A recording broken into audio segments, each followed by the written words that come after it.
네, 하나님의 말씀 공경합니다. 하나님의 말씀 신약 성경입니다. 신약 성경 사도행전입니다. 사도행전 20장에 있는 말씀입니다. 사도행전 20장 23절, 24절에 있는 말씀 봉독하도록 하겠습니다. 제가 봉독합니다. 오직 성령이 각 성에서 내게 증언하여 결박과 환난이 나를 기다린다 하시나 내가 달려갈 길과 주 예수께 받은 사명 곧 하나님의 은혜의 복음을 증언하는 일을 마치려 하면은 나의 생명조차 조금도 귀한 것으로 여기지 아니하노라. 아멘. 네, 오늘은 더 귀하고 소중한 것이라는 제목으로 말씀을 나누겠습니다. 더 귀하고 소중한 것, 어떤 것이 있을까? 그냥 귀하고 소중한 것이 아니라 더 귀하고 더 소중한 것, 바로 여기에 대해서 함께 말씀을 나누려고 합니다. 우리가 살면서 출세하는 것 참 중요하죠. 소중하죠. 사고 당하지 않고 험한 일 만나지 않고 편안하게 안락하게 사는 거 참 중요하죠. 그래서 우리가 살면서 건강하게 오래 사는 것도 귀하고 또 편안하게 안락하게 사는 삶도 중요하고 또 성공하는 거 얼마나 중요합니까? 출세하는 거 얼마나 소중합니까? 이런 나름대로의 소중하다고 생각하는 거, 귀하다고 생각하는 것들이 있지만 우리는 한 걸음 더 나아가야 되겠습니다. 그래서 더 귀하고 더 소중한 것이 무엇인가 하는 것을 우리는 알아서 더 귀하고 더 소중한 것을 찾아서 거기에 투자하면서 살아갈 수 있는 우리가 될 수 있게 되기를 바랍니다. 오늘 본문의 말씀 다시 한번 보시면 오늘 본문의 말씀 이렇게 시작이 됩니다. 오직 성령이 각 성에서 내게 증언하여 이렇게 시작이 됩니다. 성령께서 말씀하시는데 뭐 이거 누구에게 분명하게 들으라고 이렇게 말씀하시는 것이 아니라 얼렁뚱땅 그렇게 말씀하신 것이 아니라는 것이죠. 성령께서 분명하게 말씀하셨는데 대상이 있다는 겁니다. 누구에게 성령께서 분명하게 말씀하셨다는 거예요. 내가 여러분들에게 말씀합니다. 그게 아닙니다. 그게 아니라 내가 당신에게, 내가 너에게 말을 한다. 이렇게 분명하게 그 대상이 지목이 되고 있죠. 내가 누구냐 하면 사도 바울이죠. 성령께서 사도 바울 자신에게 말씀하신다라는 거예요. 뭘 말씀하셨는가 하면 결박과 환난이 나를 기다리고 있다. 성령께서 말씀하시는데 결박과 환난이 너 기다리고 있다라고 이렇게 말씀하신다는 거예요. 자, 우리 성도 여러분 어떻게 해야 될까요? 환난하고 결박이 기다리니까 너 도망가라. 그렇게 해야 될까요? 어떻게 하라는 걸까요? 성령이 말씀하시는 말씀의 의도는 뭘까요? 그래서 어떻게 하라는 걸까요? 사도 바울이 예루살렘으로 가려고 작정을 하고 있는데 한 번, 두 번도 아니고 세 번에 걸쳐서 계속해서 성령님께서 사도 바울에게 여기 가도 이 말씀, 저기 가도 저 말씀 하시는데 너 예루살렘에 가면 환난과 결박이 너를 기다리고 있다. 어떻게 하라는, 우리 성도 여러분들에게 만일에 성령께서 그렇게 말씀을 하셨다면 우리 성도 여러분은 어떻게 하시겠어요? 예루살렘으로 가기로 작정을 했는데 성령께서 그 말씀을 하시면 99%의 사람들은 이렇게 생각할 겁니다. 아, 가지 말라고 하시는구나. 왜? 가면은 뭐가 기다리는데요? 가면은 환난이 기다리는데, 가면은 결박이 기다리는데, 이 호랑이 굴로 찾아가는 건데, 아마 99%의 사람들은 전부 그렇게 생각할 거예요. 가지 말라는 거구나. 안 가야 되겠다. 그리고 피할 거예요. 그러면 성령께서는 어떤 의미로 사도 바울에게 그 말씀을 하신 걸까요? 그래서 가지 말라는 걸까요? 아니면 가라는 걸까요? 네. 만일에 생명이 귀하다면, 출세가 귀하다면, 세상의 안락함이 귀하다면 어떻게 해야 됩니까? 가야 됩니까? 말아야 됩니까? 가면 안 되는 것이죠. 세상의 출세가 더 귀하다면, 세상에 안정된 삶이 더 귀하다면 가면 안 되는 것이죠. 그러나 사도 바울은 그렇지가 않아요. 오늘 본문의 말씀 다시 한번 보시면 오직 성령이 각성에서 내게 증언하여 결박과 환난이 나를 기다린다 하시나 내가 달려갈 길과 주 예수께 받은 사명, 곧 하나님의 은혜 복음을 증언하는 일을 마치려 하면은 나의 생명조차도 조금 더 귀한 것으로 여기지 아니하노라. 가겠다는 겁니까? 안 가겠다는 겁니까? 가겠다는 거죠. 가면 어떻게 되는데? 환난과 결박이 기다리고 있음에도 불구하고 가겠다라는 겁니다. 그러면 자, 이게 남의 일이니까 우리가 쉽게 그냥 이렇게 지나칠 수 있겠습니다만은 우리 성도분들의 자녀라고 생각을 한번 해보세요. 우리 성도분들의 자녀가 이 길을 가겠다고 한다면 우리 성도 여러분 어떻게 하시겠어요? 가라 그러겠어요? 가지 말라 그러겠어요?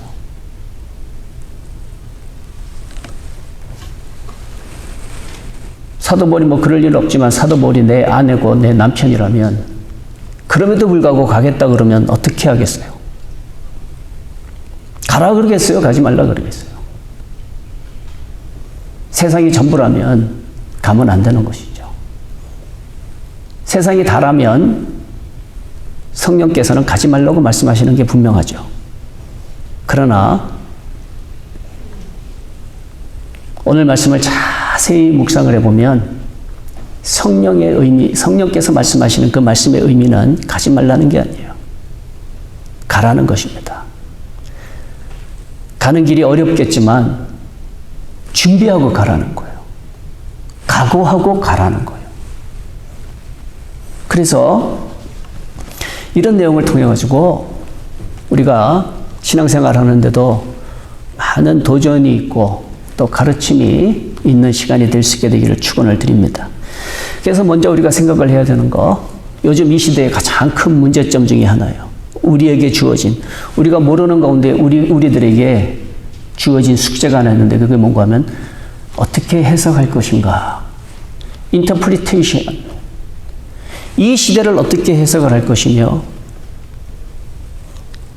인생이라고 하는 것을 어떻게 해석할 것이며 또 좀 더 신앙적으로 이렇게 보면 또 성경은 어떻게 해석을 해야 되는가 하는 그 해석의 문제, 바로 이게 우리들에게 발등에 떨어진 불처럼 우리들에게 다가온 시대가 됐어요.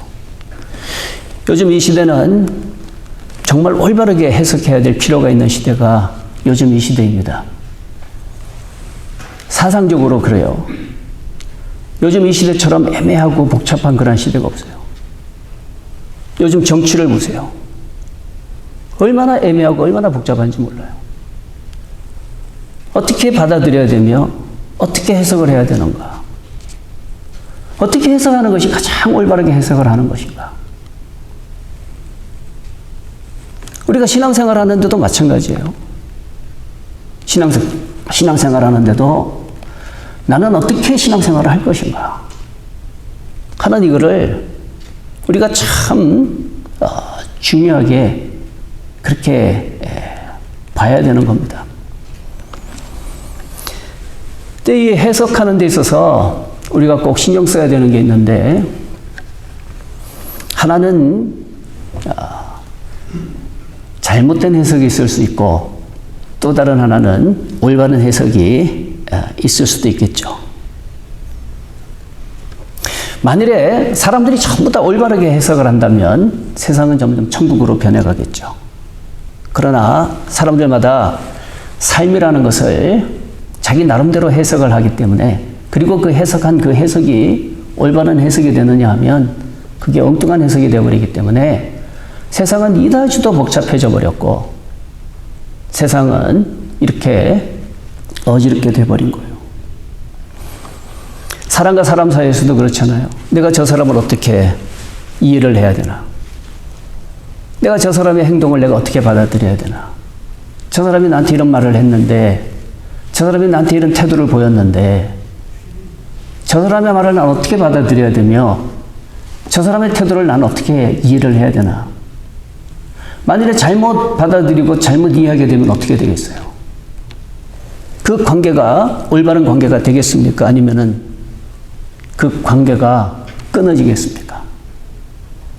오해가 생기고 갈등이 생기고 싸움이 생기고 이렇게 되겠죠. 그냥 너무 눈이 부셔서 인상을 찌푸린 건데, 그때 그 순간에 나를 본 그 상대방은 잘못 해석해서 저 사람이 내 앞에서 인상 찡거리고 있구나, 그렇게 해석을 해버리게 된다면, 그러면 엄하게 사람 잡는 그런 일이 생기게 되는 거 아니겠어요?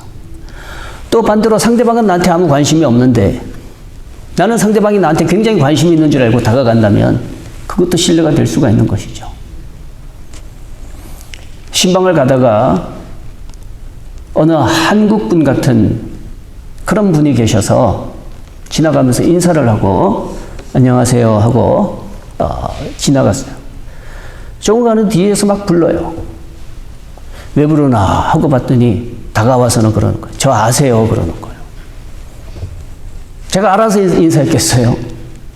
그냥 지나가다가 한국인이니까, 또 미국에 살다 보니까 그냥 say hi 한 것밖에 없는데, 상대방은 거기에 대해서 너무 민감하게 받아들이고, 그리고 다가와서는 저한테 혹시 저 아세요? 그러는데 얼마나 무안해요.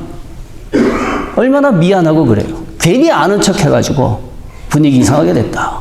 근데 서로 간에 이렇게 어떻게 받아들이고 어떻게 이해하느냐 하는 이것은 오늘 이 시대에 우리가 정말로 올바르고 건전한 삶을 영위해 나갈 것인가, 아니면 삐뚤어지고 왜곡된 삶을 계속 이어갈 것인가 하는 그 분기점이 되기 때문에 너무 중요한 거예요. 신앙생활 하면서도 마찬가지예요. 신앙생활 하면서도 우리가 성경도 바로 해석을 해야 되겠고, 또 교회 생활도 우리가 바르게 해석해야 될 필요가 있어요. 먼저 이 성경에 대해서 올바르게 해석할 수 있는 그러한 지혜가 있어야 돼요. 그래서 성경 공부를 해야 되고, 또 교회에서도 올바른 신앙생활을 해야 되기 때문에 교회라는 곳은 어떤 곳인가 하는 것을 우리가 배우고 나름대로 올바르게 우리가 해석할 수 있는 그러한 힘을 가지고 살아야 되는 거예요. 지난 주간에 마태복음의 말씀 보셨죠?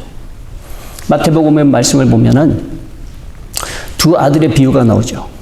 두 아들의 비유가 나오는데, 아버지가 얘 밭에 가서 일 좀 해라 그랬더니 큰아들이 네 그러고는 갔습니까? 안 갔습니까? 안 갔죠. 둘째 아들은 못 가요 그랬다가 나중에 후회하고 갑니까? 안 갑니까? 가게 되죠. 이 부분 나중에 집에 가셔서 그 부분을 찾아서 성경을 한번 보세요. 영어 성경을 보면 거꾸로 돼 있어요. 우리 한글 성경에는 둘째 아들이 잘한 걸로 돼 있지만 영어 성경에는 첫째 아들이 잘한 걸로 그렇게 돼 있어요. 이런 걸 보면서 사람들은 나름대로 인터프리테이션을 하는데, 봐라 성경이 잘못되지 않았느냐, 우리 한글 성경에는 이렇게 말하는데 영어 성경이 이렇게 말하는 거 보면 성경은 잘못된 거 아니냐 하고 성경에 대해서 흠잡고 성경에 대해서 자기가 대단한 오류라도 발견한 것처럼 그렇게 그거를 집요하게 물고 늘어지는 그런 사람들이 있어요. 그러나 더 중요한 것은 그 말씀을 하시는 예수님의 의도가 그 속에 있는 거 아니에요. 아버지의 마음에 합당하게 했느냐 안 했느냐 그거를 이야기하는 것이지, 첫째 아들이 그렇게 했느냐 둘째 아들이 그렇게 했느냐 하는 그거를 이야기하는 건 아니지 않습니까? 그러니까 전체적인 스토리를 보면은 너무나 정확하게 우리에게 일러주고 있는데, 그거를 잘못 받아들이고 거기에 대해서 꼬투리 잡으려고 그러면 성경 전체는 뭐가 되는가 하면 오류투성이가 되는 것이 성경의 내용이라는 거예요. 교회 생활도 마찬가지예요. 교회 생활을 하면서 은혜 받으려고 그러면 한없는 은혜가 넘치는 것이 교회가 되겠지만, 교회 생활하면서 상처받으려고 그러면 세상에서도 받지 못하는 엄청난 상처를 받게 되는 것이 바로 이 교회라는 거예요. 그럼 뭐가 문제냐 하면은, 문제는 그걸 어떻게 받아들이느냐 하는 우리들의 마음의 밭이, 인터프리테이션 하려고 하는 그 마음의 밭이 문제라는 거예요. 은혜로 받아들이면 모든 것이 다 은혜가 되겠지만, 가시로 받아들이려고 그러면 모든 것이 다 상처가 된다.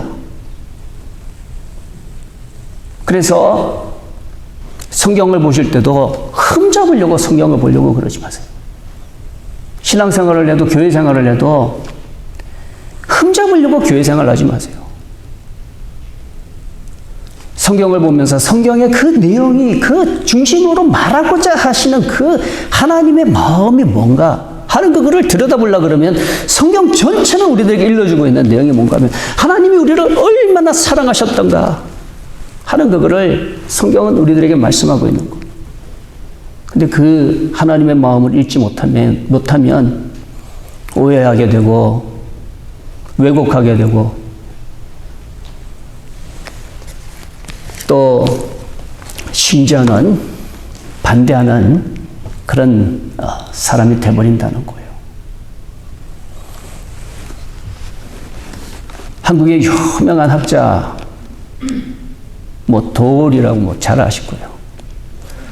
얼마나 기독교 가정에서 그 어머니가 맨날 기도하시고 그런 분인데 그 사람은 모든 것을 다 거꾸로 보는 것 같아요. 제가 보니까 그분이 이런 얘기 하더라고요. 예수님은 십자가 달리셨는데 나는 아침마다 우리 어머니는 맨날 나를 위해서 기도하고 그러셨지만 나는 안 그런다고. 그러면서 철봉에 올라가서 철봉을 탁 잡고는 매달려가지고는 나는 이 철봉에 매달려가지고 하루를 시작한다. 그러면서 그런 얘기를 하는데 참 똑같은 세상을 사는데 왜 저렇게 관점이 틀리고 받아들이고 해석하는 것이 틀려지는 것일까 하는 것을 한번 생각을 해봤어요. 그 순간에는 각각 자기가 생각한 대로 자기가 판단한 대로 행동을 하겠지만 아까 우리 성가대에서 찬송하는 그 찬송의 내용도 보니까 세상 권력 등에 업고 믿는 자들 핍박하는 자들아. 세상 권력 등에 업고 믿는 자들 핍박하는 사람들이여. 회개하고 돌아오라. 회개하고 돌아와라. 손양호 목사님의 찬양곡이라고 제가 알고 있는데 손양호 목사님도 순교하셨고 그 당시에 손양호 목사님을 비롯해서 믿는 사람들을 핍박했던 그 사람들도 지금 이 시대에서 보면 다 죽었을 텐데 그 결과를 보면 한 가지가 남아있잖아요. 하나님의 심판이 남아있잖아요. 하나님의 심판의 날 다가왔을 때는 과연 누가 만세 삼창을 부를 수 있을까요? 믿는 자들 핍박했던 그 사람들일까요? 세상 권력 등이 없고 아니면 세상에서는 초라하게 살았어도 하나님 믿고 살았던 그런 믿는 사람들일까요? 지금 해석하는 그 해석은 나에게 달려있지만 나중에 답안지 채점하시는 분은 내가 쓴 그 답을 채점하시는 분은 내가 아니라는 거예요. 인생의 그 시험지를 내가 나름대로 답을 달고 살지만 나중에 내가 산 그 인생의 시험지를 채점하시는 분은 내가 아니라 누가 채점을 하신다는 거예요? 살아계신 하나님께서 채점하신다는 거예요. 다시 오실 예수 그리스도께서 채점하신다는 거예요. 그래서 우리가 살면서 함부로 생각할 게 아니라는 거예요. 요한복음 11장에 있는 말씀을 보면 똑같은 상황인데 참 달라요. 사람이 얼마나 다른지 모르겠어요. 요한복음 11장에는 죽은 나사로가 나오죠. 죽은 나사로가 죽어서 장사되고 4일이 지났어요. 4일이 지나서 가족들조차도 썩어서 냄새 난다고, 벌써 죽은 지 나흘이나 되어서 썩어서 냄새 난다고 그렇게 이 얘기하는 형편에 예수님이 가셨어요. 뭐하러 가셨는가 하면 살리러 가시는 거예요. 그리고는 무덤의 문을 열어라고, 돌문을 열어라고 그렇게 말씀을 하세요. 이거 어떻게 해석을 해야 될까요? 도대체 뭘 어떻게 하시려고 그 큰 무덤에 돌을 옮겨 놓으라고 말씀을 하시는 걸까? 그러나 예수님께서는 어쨌든 간에 그 무덤에 돌을 옮겨 놓으라라고 말씀을 하거든요. 그러는 그 순간에 그 오빠를 그렇게도 사랑했다고 자부했던 그 오누이들도 하는 말이, 주여 벌써 죽은 지 나흘이나 지났사오매 썩는 냄새가 납니다. 그렇게 얘기를 하죠. 그러나 예수님께는 그게 아무 상관이 없잖아요. 무덤의 문을 열고 여니까 예수님께서 나사로야 나와라 이 얘기하시니까 나사로가 안 나왔습니까? 나왔습니까? 나오잖아요. 이걸 어떻게 받아들여야 될까요? 썩어서 냄새나는 그 시체를 다시 살리시는 그분은 도대체 누구일까? 이걸 어떻게 해석을 해야 될까요? 일반적으로 보면 그 정도의 표적이라면 얼마든지 표적이 되고 얼마든지 저분은 그리스도이시구나. 부활의 약속을 하실 수 있는 분이시구나. 믿을 수 있을 터인데 그거를 봤다고 그거를 경험했다고 전부 예수의 편이 되느냐 하면 그렇지 않다는 거예요. 오히려 더 예수를 죽이려고 하는 사람들이 생겨나더라는 거예요. 놀랍지 않습니까? 도대체 어떻게 되먹은 세상이기에 해석을 해도 이렇게 다르게 해석을 할 수 있을까요? 주는 그리스도시요 살아계신 하나님의 아들이십니다. 고백하는 사람이 있는가 하면 어떤 사람들은 죽여버리자 하는 사람도 있다는 거예요. 당시에 종교 지도자들이었다고 하는 사람들, 교회의 지도자들이었다고 하는 사람들이 하는 그 이야기가 요한복음 11장 47절 이하의 말씀을 한번 보시면 이에 대제사장들과 바리새인들이 공회를 모으고 이르되 이 사람이 많은 표적을 행하니 우리가 어떻게 하겠느냐. 만일 그를 이대로 두면 모든 사람이 그를 믿을 것이요. 그리고 로마인들이 와서 우리 땅과 민족을 빼앗아 가리라 하니 그 중에 한 사람 그 해에 대제사장인 가야바가 그들에게 말하되 너희가 아무것도 알지 못하는도다. 한 사람이 백성을 위하여 죽어서 온 민족이 망하지 않게 되는 것이 너희에게 유익한 줄을 생각하지 아니하는도다. 이 부분 보세요. 가야바는 지금 무슨 말을 하는 것 같아요? 그러니까 예수를 믿자라는 말일까요? 아니면 저 예수를 죽여버리자라는 말일까요? 이해가 되시죠? 가야바는 어떻게 해석을 했는가 하면 어떻게 결론을 내려는가 하면 죽여버리자라고 그렇게 해석을 하는 거예요. 저분은 그리스도시니까 우리가 믿자라고 해석을 한 것이 아니라 저 한 사람을 죽여가지고 온 민족이 망하지 않게 되는 것이 훨씬 더 낫다. 네, 근데 이게 가야바의 패러독스라고 하는 거예요. 가야바의 패러독스. 근데 맞는 말이에요, 이게. 어디서 맞는가 하면 신앙적인 세계에서 맞는 거예요. 세상에서는 맞지 않지만 신앙적인 세계에서는 그분이 돌아가심으로 말미암아서 온 민족이 생명을 얻게 된 대속의 주라고 하는 그 의미에서는 이 말이 맞다는 거예요. 그러나 이 말을 하면서도 말하고 있는 그 당사자는 정반대로 해석을 하고 이 말을 하고 있다는 가야바의 패러독스. 아는 것 같은데 하나도 몰라요. 정답을 썼는데 아무것도 몰라요. 바로 이게 가야바의 패러독스라는 거예요. 그러나 똑같은 현실인데 요한의 해석은 또 다르거든요. 51절 이하의 말씀을 보면 요한은 이렇게 해석을 합니다. 이 말은 스스로 함이 아니요 그 해의 대제사장이므로 예수께서 그 민족을 위하시고 또 그 민족만 위할 뿐 아니라 흩어진 하나님의 자녀를 모아 하나 되게 하기 위하여 죽으실 것을 미리 말함이러라. 참 희한하죠? 똑같은 일인데 어쩌면 이렇게 다르게 해석을 할 수가 있을까? 이게 해석의 패러독스라고 하는 것입니다. 같은 사건을 두고 한 말인데 가야바의 해석은 맞긴 맞아도 다 틀린 그런 결정을 내린 사람이 가야바죠. 그러나 반면 사도 요한 같은 경우에는 사실을 사실 그대로 해석하고 받아들인 사람이 되는 것이죠. 이렇게 해석이라는 것은 우리들에게 굉장히 중요한 거예요. 근데 해석하는 데 있어서 더 소중한 것, 더 나은 것을 위해서 우리가 옳고 바르게 해석하는 그것은 우리가 항상 힘써야 되는 아주 중요한 거예요. 오늘 말씀의 제목이 더 귀하고 소중한 것인데 우리 성도 여러분 신앙생활을 하셔도 오늘 이 시간에 교회에 나오셔서 예배 드리는 이 한 시간도 저는 바람이 있다면 우리 성도 여러분들에게는 더 귀하고 더 소중한 것을 찾는 시간이 될 수 있는 이 시간이 될 수 있게 되기를 주님의 이름으로 축원을 드립니다. 하나님은 정성 들여서 우리들에게 모든 순간순간을 주시는데 그 순간순간 은혜로 채워지는 사람이 아니라 맨날 상처받고 시험받고 시험에 들고 그런다면 하나님의 은혜가 은혜되지 못하게 되는 것이죠. 나중에 하나님 앞에 서게 되는 그날에 하나님께서 물어보실 거예요. 내가 너를 위해서 이렇게 많이 해줬는데 너는 그거 어떻게 받아들였니? 내가 너에게 1만 달란트를 맡겼는데 내가 맡긴 그 달란트 너 어떻게 했니? 그렇게 물어보실 때 우리는 주님 앞에 어떻게 대답해야 될까요? 주여, 나에게 5달란트를 맡겨주셨는데 내가 열심을 다해가지고 다른 5달란트를 남겼나이다. 그 사람은 복된 사람인 줄 믿습니다.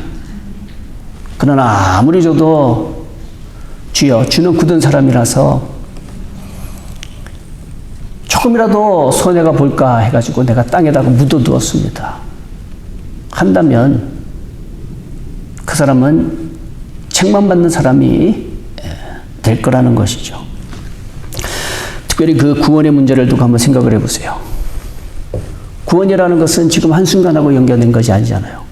앞으로 1년 뒤에 연관된 일이 아니잖아요. 구원은 뭐하고 연관되어 있는 거예요? 영혼하고 연관되어 있는 거예요. 영혼하고. 그래서 그 구원의 문제는 함부로 다룰 문제가 아니에요. 우리가 너무 경솔하게 해석할 문제가 아니에요. 왜?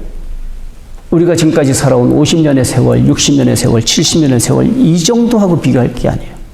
구원의 문제는 뭐하고 연관이 되어 있는가 하면 영원하고 연관되어 있기 때문에 구원의 문제에 있어서는 함부로 다룰 게 아니에요.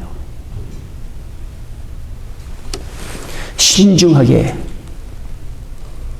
은혜가 은혜되도록 그렇게 접근하고 해석하고 받아들이는 그 사람은 더 낫고 더 소중한 것을 가지게 될 복된 사람인 줄 믿습니다.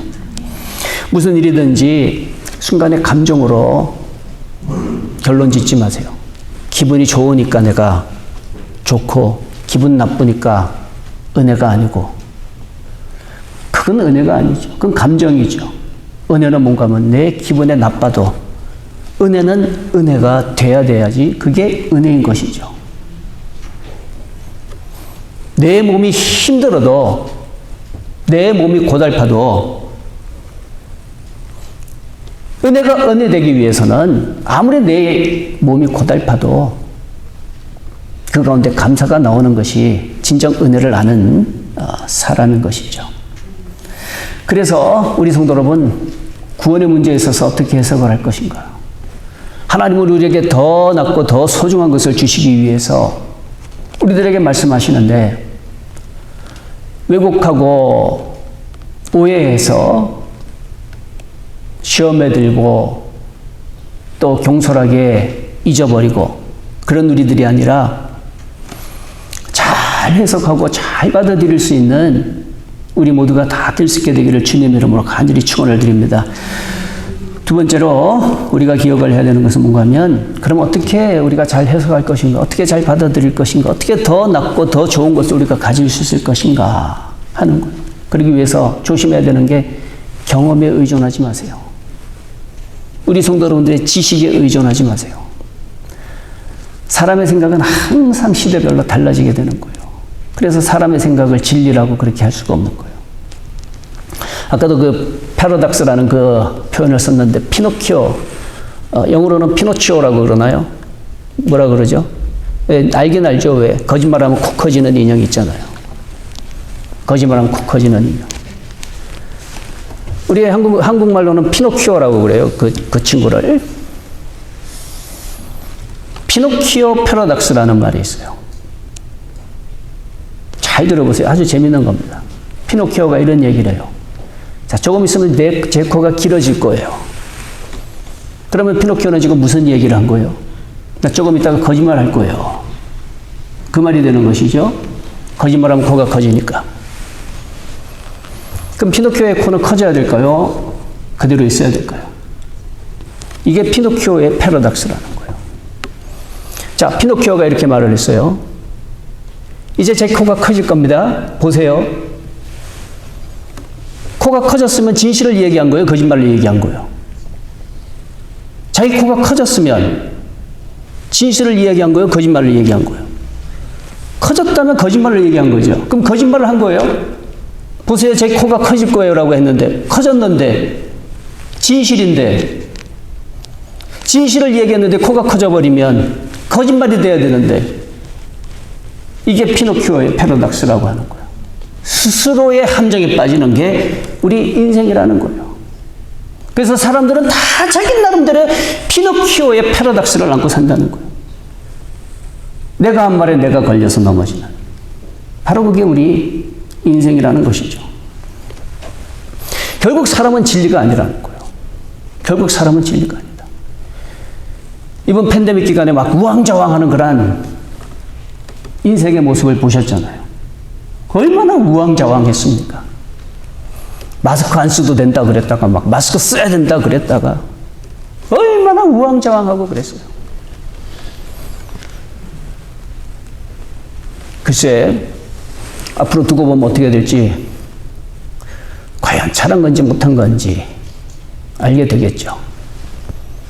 어쨌든 간에 우리가 한 가지 배우는 것은 뭔가 하면 우리 인생에게는 정답이 없다라는 거예요. 지금 그렇잖아요. 정답이 없잖아요. 이런 발등에 떨어진 불 앞에서 이렇게 해야 됩니다 하고 정답 제시하는 사람이 누가 있어요? 대통령도 그 얘기 못하고 학자들도 그 얘기 못하고 각각 나뉘어져 가지고 여러 가지 분분한 가운데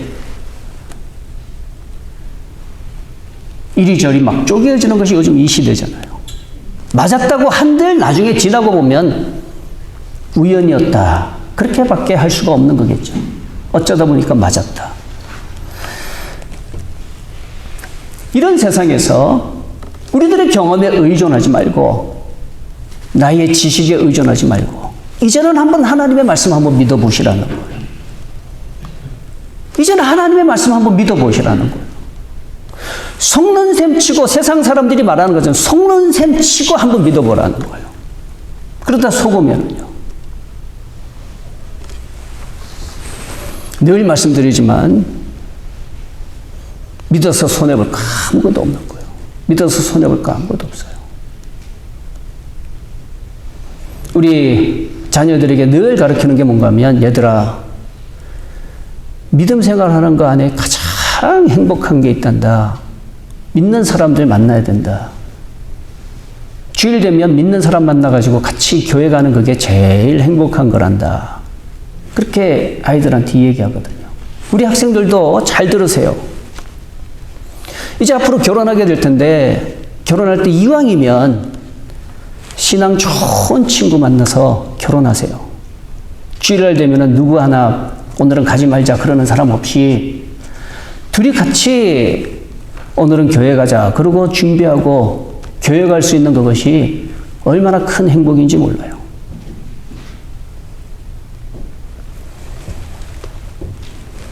그리고 또 그런 사람들 치고 나쁜 사람이 많지가 않아요. 속이는 사람이 많지가 않아요. 정말 믿는 사람이라면 정말 하나님을 두려워하는 사람이라면 정말 하나님이 살아계시고 하나님을 경외하는 사람이라면 나쁜 사람 없는 거예요. 믿어서 나쁠 게 아무것도 없다라는 거예요. 교회 열심히 다녔더니 교회에서 막 교육시켜가지고 당신 천국 가려고 그러면 몸에다가 폭탄 짊어지고 가서 그냥 죽어버리세요. 교회에서 그런 거 가르칩니까? 예수님이 그런 거 가르치세요? 이상한 종교에서나 그런 거 가르치지. 교회에서는 예수님은 우리에게 항상 희생해라, 사랑해라. 그것만을 가르쳐주고 계시잖아요. 그리고 우리 모두가 다 그렇게만 산다면 모두가 다 천사가 될 거예요. 그러니까 속는 셈 치고 하나님 믿어보시라는 거예요. 속는 셈 치고 예수 믿어보시라는 거예요. 반드시 더 좋은 것과 더 나은 것으로 하나님께서 주실 줄 믿습니다. 사도 바울도 성령께서 그렇게 환난과 결박이 기다린다고 말씀을 하셔도 사도 바울은 그 말씀의 의미를 알잖아요. 아, 단단히 준비하라 하시는구나. 내가 가는 그 길은 평탄한 길이 아니라 내가 단단히 준비해야지만이 갈 수 있는 그 길이구나. 대충 가서는 안 되는 길이구나 하고 아마 사도 바울은 그 얘기를 듣고 더 기도했을 거예요. 하나님 이길 수 있는 힘을 주세요. 환난이 나를 기다린다고 하는데요. 결박이 나를 기다리고 한다는데요. 환난 앞에 무릎 꿇지 않게 하시고 결박 앞에 겁쟁이 되지 말게 하시고 어떤 환난이 닥쳐와도 어떤 무서운 세력이 나를 결박해도 겁쟁이 되지 않게 해주세요. 내가 달려가야 될 그 길이 너무나 분명하니까 잘 달려갈 수 있게 해주세요, 하나님. 그리고 사도 바울은 기도했을 거라는 거예요. 아니나 다를까 디모데후서 4장에 있는 말씀을 보세요. 7절 이하의 말씀을 보면 나는 선한 싸움을 싸우고 나의 달려갈 길을 마치고 믿음을 지켰으니 이제 후로는 나를 위하여 의의 면류관이 예비되었으므로 주 곧 의로운 재판장이 그 날에 내게 주실 것이며 내게만 아니라 주의 나타나심을 사모하는 모든 자에게도니라. 네, 그 길의 끝은 영광이라는 거죠. 그 길의 끝은 기쁨이라는 것이죠. 그 길의 끝은 후회 없는 만족스러움이라는 것이죠. 바로 그게 성령께서 준비시키신 사도 바울이 가야 되는 길의 의미였다라는 것입니다. 세상의 길은 그렇지가 않아요. 세상의 길은 언젠가는 다 막히는 것이 세상의 길이라고 하는 것입니다.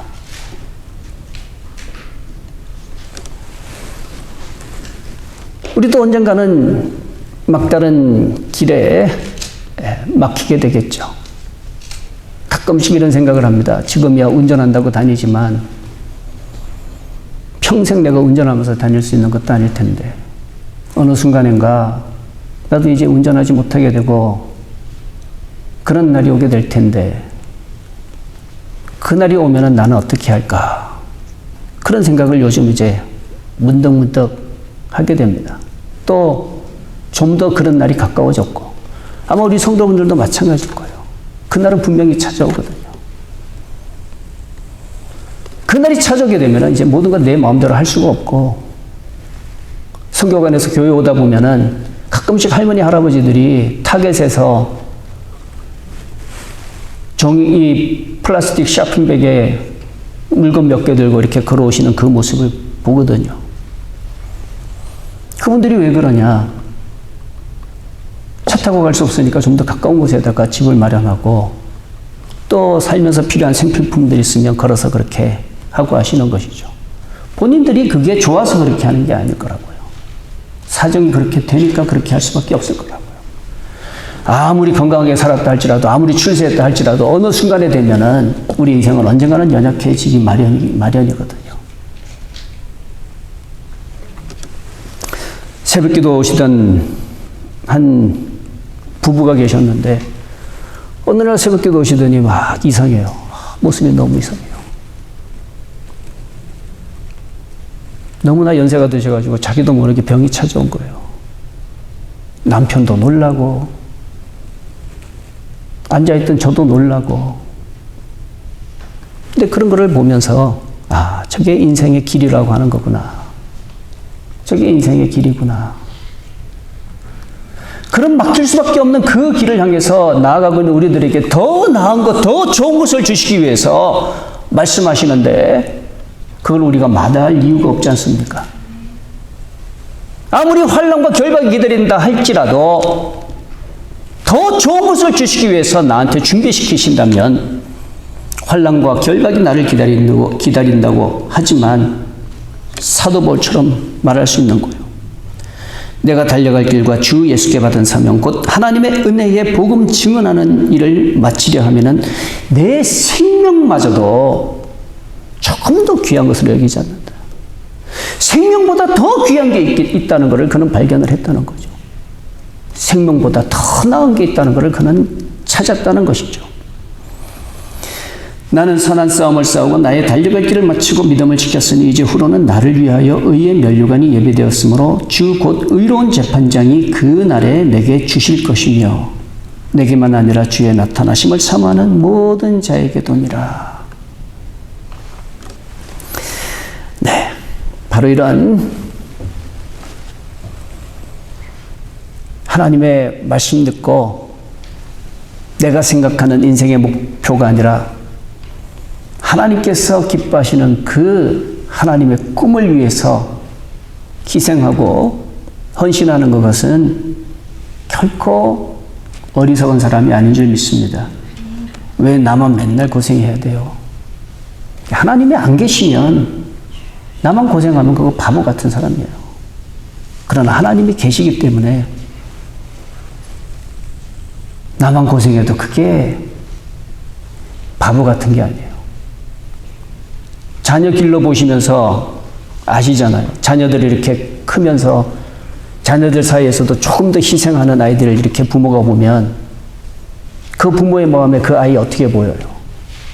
얼마나 믿음이 가고 얼마나 기특하고 얼마나 더 사랑스럽고 그래요. 근데 뺀질뺀질하니 자기는 가족을 위해서 아무것도 안 하고 그냥 얻어먹으려고만 하고 그런 걸 부모가 보면은 저놈의 자식은 맨날 지 형제들 이용만 해먹고 그러면서 그 부모가 볼 때 얼마나 마음이 그래요. 하늘에 계신 하나님 아버지께서 보실 때 그렇다는 거예요. 하나님이 살아계시기 때문에 우리가 하나님 앞에서 하나의 사명감을 가지고 좀 더 희생하고 헌신하고 좀 더 양보하고 좀 더 사랑하면서 사는 것은 결코 어리석은 것이 아니라는 것이죠. 그게 뭔가 하면 바로 사명이라고 하는 것이죠. 주 예수께 받은 사명. 내가 거룩하니까 너희도 거룩해라. 내가 남을 섬긴 것 같이 너희도 남을 섬기는 자가 되라. 우리가 지난주 큐티한 내용 그대로 우리가 그렇게 살아가려고 하는 그것이 하나의 작은 사명 아니겠습니까? 주님께서 우리들에게 원하시는 작은 사명 아니겠어요? 우리 성도 여러분, 오늘 말씀을 통해 가지고 저와 여러분이 큰 믿음에 도전받을 수 있게 되기를 주님의 이름으로 간절히 축원을 드립니다. 가능하면 은혜로 해석하려고 그렇게 노력을 하세요. 자꾸 시험, 가시 그렇게 해석하려고 그러지 마시고 감사로 해석하시고 하나님 모든 게 다 은혜입니다. 하나님 모든 게 감사합니다. 그렇게 해석을 하려고 노력을 하세요. 그렇게 되면 무엇보다 우리 성도 여러분 자신이 건강한 사람이 되는 것입니다. 그리고 살면서 더 나은 것을 위해서 작은 것을 희생하는 것은 결코 어리석은 것이 아님을 꼭 기억하시기 바랍니다. 사명을 생각하세요. 주 예수께 받은 사명. 너희는 세상의 소금이 되거라. 너희는 세상에서 빛이 되거라.